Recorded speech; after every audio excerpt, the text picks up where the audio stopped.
এখন আমরা আছি মায়ের দোয়া আঁচল হোটেলে। সামনে যে দেখছেন উনি হলো এই হোটেলের মালিক। তো কিছু লোক এখানে খাওয়া দাওয়া করতেছে, তাদের সাথে আমরা এখন কথা বলবো। এই যে খাওয়া দাওয়া করতেছে। আপনি কি দিয়ে ভাত খাচ্ছেন? আমার টাকা দেখাই, আপনার বলার প্রয়োজন নাই। আচ্ছা, টাকা তো আপনারই, খাচ্ছেন কি দিয়া? বাদ দিয়ে, ভাত দিয়ে। তো তরকারিটা কি? আলু দিয়ে। এখানে দেখা যাচ্ছে এটা গরুর মাংস খাচ্ছে, খুবই সুস্বাদু হয়েছে মনে হয় দেখে। তো কোনো আপনি এর আগেও কোনো দিন আপনি মানে যে আজকে এত আরো তাড়াহুড়া করে খাচ্ছেন, তো আপনার কমেন্টস কি এই খাদ্য খাওয়ার উপরে, এই দোকানের তরকারির উপরে আপনার কি কমেন্টস? কৃষক দলের মিটিং আছে, তাড়াতাড়ি খাইতেছে, এই জন্য জামগা মিটিং এ।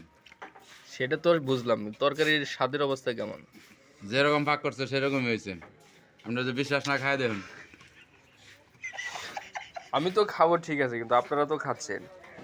আপনাদের এই মেয়ে এক প্রশ্ন কবার করেন, আমরা টাকা দেখাইতেছি।